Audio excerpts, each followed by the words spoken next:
ప్రపంచ మహిళా దినోత్సవం.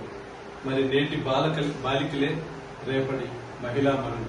మరి మీ యొక్క నారీమణులు ఈరోజు భారతదేశంలో మహిళల యొక్క శక్తి ఎలా ఉందంటే, మరి పురుషులతో సంబంధం లేకుండా మహిళలు ఈరోజు వ్యాపార రంగంలో కానివ్వండి, మరి ఉద్యోగ పరంగా కానివ్వండి, విద్యాపరంగా కానివ్వండి, మరి అదేవిధంగా విమానాలని రైళ్లను కూడా నడుపుతున్నటువంటి నేటి ప్రపంచంలో మహిళలు మరి ముందడుగులో ఉన్నారు.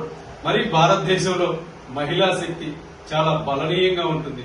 ఎందుకంటే ఒక ప్రభుత్వాన్ని ఓడించాలన్నా, ఒక ప్రభుత్వాన్ని గెలిపించాలన్నా కూడా మరి ఈ రోజు భారతదేశంలో మహిళలు శాసిస్తున్నారంటే మరి ఎంత శక్తి ఉందో మహిళలో మీరందరూ కూడా అర్థం చేసుకోవాలి.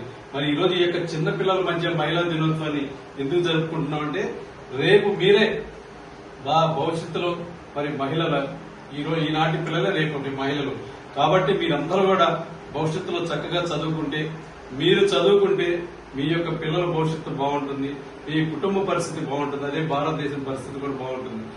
ఏ ఇంట్లో అయితే మహిళ చక్కగా విద్యాపరంగా ఉంటుందో ఆ యొక్క కుటుంబం మరి భవిష్యత్తులో ఉన్నత స్థానానికి చెందుతుందని ఈ సందర్భంగా తెలియజేస్తూ, మరి భారత ప్రభుత్వంలో ఉన్నటువంటి మరి అనేక సంక్షేమ పథకాలు ఈ రోజు మహిళలకు అందుతున్నాయి.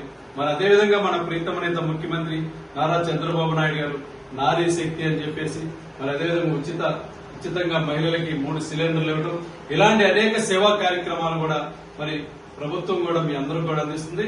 మరి బాలికలకు మరి ఉచితంగా విద్యను కూడా అందిస్తుంది. కాబట్టి మీరందరూ కూడా ఇవన్నీ చక్కగా వినియోగించుకొని మరి భవిష్యత్తు తరాలకి ఒక బాట వేయాలని ఈ సందర్భంగా మరి తెలియజేస్తూ, మరొక్కసారి ఆంధ్రప్రదేశ్ స్వచ్ఛంద సంస్థల తరఫున మరి అదేవిధంగా గీతామయి వృద్ధాశ్రమం, గీతామయి బాలభవన్ తరఫున మరి మహిళలందరూ కూడా మహిళా దినోత్సవ శుభాకాంక్షలు తెలియజేస్తూ ఉన్నాం.